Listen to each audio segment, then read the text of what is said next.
Halo semua, jadi sekarang saya akan menjelaskan proyek kali ini rumah tinggal dan kantor konsultan arsitektur ya. Nah, jadi kita mulai ke planning programming dulu yang pertama. Ini ada pengertian judulnya. Pengertian judul dari ini ada dua fungsi bangunan yang berbeda. Jadi dia termasuk bangunan mixed use sederhana ya, yang ada di dalam satu site tapi ya memiliki masa bangunan yang berbeda. Jadi kita memiliki dua masa bangunan di sini ya. Ini bisa dibilang bangunan mixed use sederhana.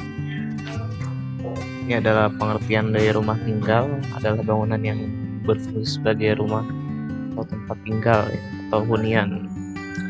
Biasanya untuk keluarga. Ini juga ada kriterianya. Jadi rumah harus memiliki kebutuhan pokok ya, kebutuhan pokok untuk manusia supaya nyaman begitu ya. Dan ada juga definisi dari kantor. Jadi kebetulan di sebelah rumah itu terdapat kantor. Kantor merupakan tempat di mana orang-orang bekerja sama untuk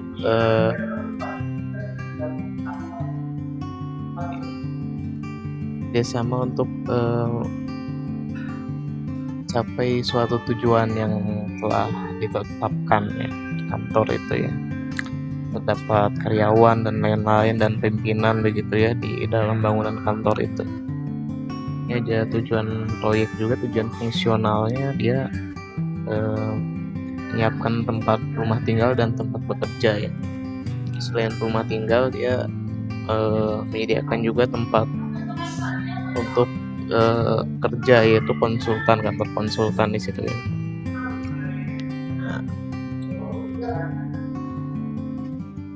Memenuhi kenyamanan bagi seluruh pengguna juga tujuannya, dan menciptakan dan memberikan kesan harmonis bagi pengguna ya, dan memenuhi kebutuhan pengguna untuk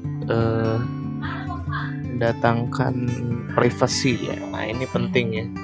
Ada kantor yang bersifat publik dan rumah yang bersifat private. Jadi sedemikian rupa kita harus menyusun masa bangunan supaya masing-masing pengguna bangunan dapat mencapai kenyamanan. Tujuan ekonomisnya juga di sini ada untuk bekerja ya. Kalau tujuan ekonomis itu lebih ke kantornya sendiri untuk menghasilkan penghasilan dari kantor konsultan itu. Nah, ini juga ada beberapa aspek permasalahan yang ada di sini. Yang pertama itu aspek perancangan. Nah, aspek perancangan itu bagaimana kita merancang bangunan dengan bentuk yang menarik ya, dengan tetap memperhatikan prinsip ordering. Prinsip ordering penting sekali untuk dasar-dasarnya, mau itu linear, memusat dan lain-lain. Bagaimana fungsional ya. Ruang-ruang harus tetap fungsional. Bagaimana menetapkan masa bangunannya, itu penting sekali untuk private dan publiknya dalam site ini. Bagaimana mengkombinasikan masa juga. Nah, ini ada dua masa yang berbeda, kita harus mengkombinasikannya dengan baik. Bagaimana mengatur pola bangunan, bagaimana mengorientasikan, orientasinya supaya baik. Ini di iklim tropis itu apa yang terbaik begitu ya, orientasi kemanakah yang terbaik. Untuk struktural sendiri ini ada bagaimana menciptakan struktur yang ekonomis dan yang kuat ya. Aspek lingkungan juga, landscape, bagaimana terdapat landscape view dari tapak sendiri, tetangga dan lain-lain. Ini ada studi literaturnya, kita mengambil standar-standar dari buku Univert ya, dari buku Univert, seperti standar-standar untuk ruang-ruang yang ada di dalam bangunan ini, seperti ruang tamu, ruang makan, ruang keluarga, seperti ini di rumah tinggal ya. dan ini sebelah sini itu sebenarnya disatukan untuk kantor juga ya. Oke. Nah, ini studi aktivitas antara rumah tinggal dan kantor sudah dipisahkan. Nah, rumah tinggal ini ya memiliki beberapa pengguna, diantaranya ada penghuni tetap dari rumah itu sendiri ya, keluarga inti dan pembantu serta tamu yang akan berkunjung ke rumah ya, entah itu keluarga, saudara atau tamu-tamu yang lain. Nah, untuk kantor konsultan sendiri ada pimpinan tertinggi kantor, karyawan dan tamu juga ya. Jadi ada 3 juga sama-sama. Untuk rumah tinggal ada studi ruangnya juga. Dia terdiri dari ruang tamu, ruang makan, ruang keluarga, kamar tidur, toilet, dapur, gudang, garasi, dan ruang transisi. Ini untuk menghubungkan rumah tinggal dan kantor konsultan ya, memiliki ruang transisi. Kantor konsultan tersendiri dia punya ruang kerja pimpinan, ruang kerja karyawan, ruang tamu, ruang istirahat, dan pantry, gudang, toilet ya, seperti biasa ruang-ruang servis. Ini hubungan antar ruangnya, ada pengelompokan ruang publik, service, private, semi public juga. Nah, ini kedekatan ruang kantor dan rumah tinggal itu. Kita menetapkan ruang-ruang yang harus diletakkan berdekatan atau berjauhan, kita susun sedemikian rupa. Juga ada organisasi ruang. Ini output yang dibutuhkan di planning programming untuk kita bisa menentukan denahnya nantinya. Nah, ini studi bandingnya. Studi banding memang agak sulit juga ya untuk menemukan fungsi yang sama rumah tinggal dan kantor konsultan, tapi kita coba cari beberapa pendekatan yang hampir sama begitu ya. Di antaranya ada 4 ini, ada Feldwis House, Wallet Garden House, The Love Office Studio, dan Park House. Ini kita masuk ke analisis tapak ya. Ini ada tata guna lokasinya. Lokasinya itu di Bandung, Jawa Barat ya. Nah, ini juga tata guna lahannya itu sebelah timur terdapat kafe dan beberapa area pertokoan. Sebelah selatan itu ada kampus, sebelah barat itu perumahan warga, sebelah utara itu pertokoan juga ya. Ini view-nya sih kurang begitu bagus ya, biasa saja. Kita harus memanfaatkan view-view buatan yang ada di dalam set ya. Penataan lanskap juga harus diperhatikan. Nah, ini analisis tapak seperti biasa, drainase, angin, lingkungannya bagaimana, view, utilitas, adakah utilitas seperti tiang-tiang listrik atau dari PDAM atau dari PLN itu jauh atau tidak gitu. Nah, matahari, ini orientasi matahari penting, vegetasi, kebisingan, sirkulasi kendaraan, dan sirkulasi pejalan kaki ya. Trotoar belum terdapat di dalam set, jadi kita harus menyediakan trotoar. Nah, ini kita masuk ke hasil perancangannya. Terdapat site plan. Ke arah utara itu jalan Ciputra, dan ke arah timur ini ada jalan Ciputra Baru Raya ya. Nah, ini terdapat rumah tinggal di sebelah sini, dan ruang transisi ini dia langsung kan dari rumah tinggal area dapur ke kantor area ini ya, area kerja pimpinan. Jadi dia langsung masuk ke area private di bangunan kantor ini. Nah, ini denah kantornya di site plan. Dia terdapat ruang rapat di sebelah ruang kerja pimpinan. Ini sama-sama bersifat private, dan ada juga ruang kerja karyawan. Ini bersifat semi private sih. Nah, terdapat juga gudang di sebelah sini. Ini sifatnya servis dan toilet juga di luar. Tapi ini masih tertutup oleh atap dak beton ya, jadi aman untuk keluar, tidak akan kehujanan begitu. Nah, di atasnya juga terdapat mezanin, lantai mezanin yang diisi oleh pantry dan ruang istirahat karyawan.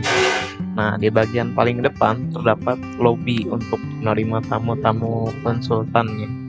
Nah, ini di belakang sini terdapat olahan-olahan landscape berupa taman-taman dan gazebo. Ini diperuntukkan untuk penghuni rumah ya. Jadi pintu belakang kantor itu hanya masuk ke ruang transisi saja. Jadi dia untuk pimpinan kantor konsultan saja yang juga memiliki rumah ini begitu ya.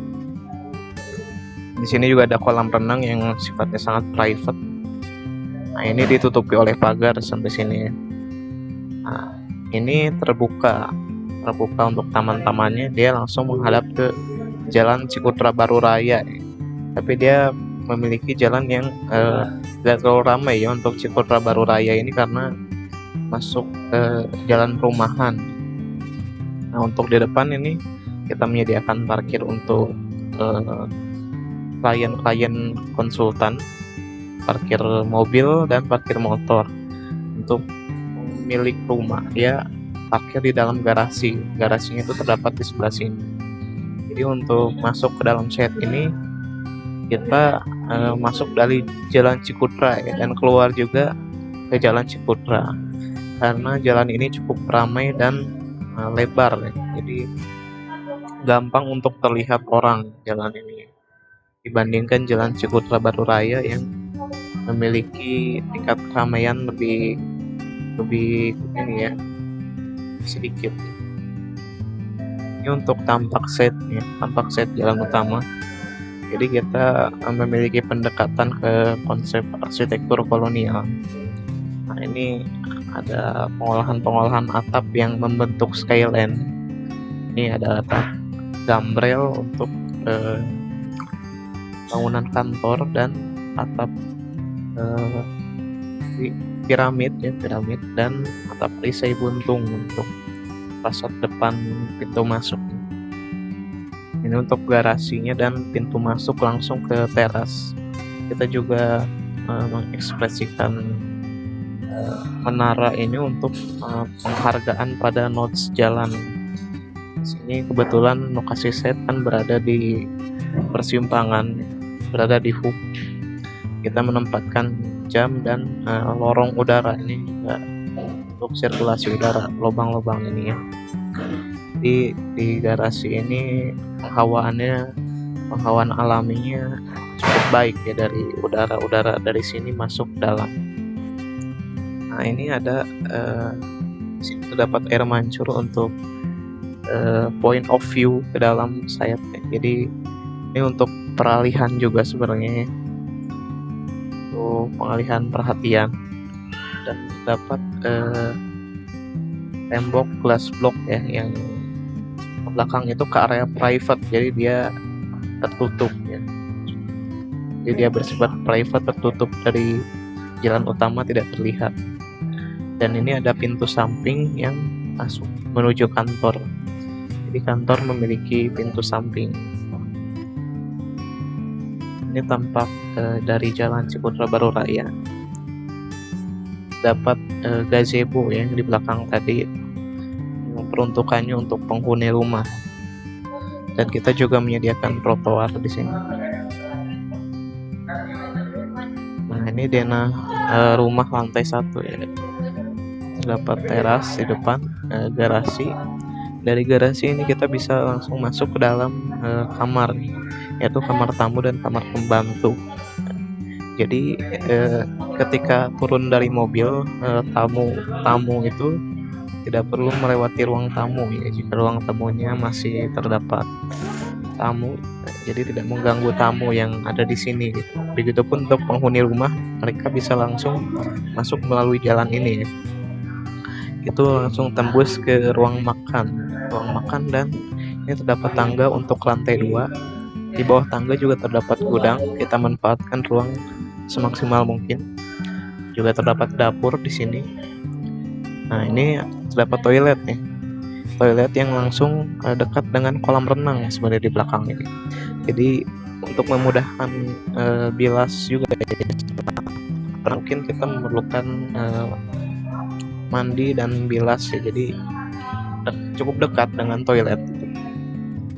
Nah, ini pintu untuk ke ruang transisi yang menuju ke kantor konsultan. Nah, ini lantai 2-nya terdapat kamar-kamar dan toilet, serta terdapat void yang menghubungkan langsung ke ruang keluarga di lantai 1. Dan ini cerobong udara yang ada di atas garasi. Nah, void ini penting supaya penghawaan lebih baik. Juga terdapat jendela-jendela di sekitar void ini untuk suplai udara dari luar. Ini terdapat tangga yang dari lantai 1. Ini kamar tidur utama yang paling besar. Dia memiliki balkon. Sebentar.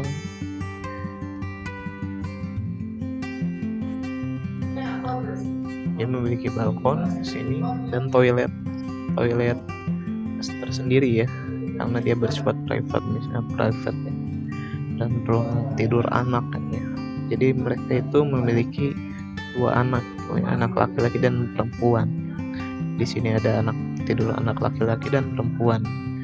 Ada toilet juga di lantai 2 untuk anak-anaknya ya. Jadi tidak perlu ke lantai 1. Nah, ini untuk gambar potongannya. Jadi untuk atap perisai itu sendiri kita menggunakan rangka kayu, atap kuda-kuda kayu dengan model flash seperti ini. Nah, ini untuk ketinggian ruang itu sekitar 4 meter nih, ketinggian floor to floor nih. Nah, ini ada kombinasi dari fondasi batu kali dan flat ya. Karena tanah di sekitar set cukup baik, jadi kita tidak perlu mendesain fondasi yang dalam ya. Nah, ini juga terdapat talang air yang mendistribusikan air hujan ke saluran drainase yang kita buat juga di sekeliling bangunan. Nah, ini potongan BB, potongan yang memanjang. Terdapat gudang, ini gudang yang di bawah tangga. Ini toilet yang dekat kolam renang. Dan ini toilet di lantai 2 di kamar tidur utama dan balkon kamar tidur utama. Nah, ini teras depan. Teras depan ini sendiri fungsinya untuk menghalau panas ya. Jadi selain untuk menerima tamu juga dia menghalau panas langsung dari luar. Jadi dia tereduksi oleh teras panas, jadi tidak langsung masuk ke ruang yang ada di dalamnya, yaitu ruang tamu dan ruang keluarga ya. Nah, ini untuk tampak depan dari rumah tinggalnya. Dia memiliki pendekatan ke arsitektur kolonial.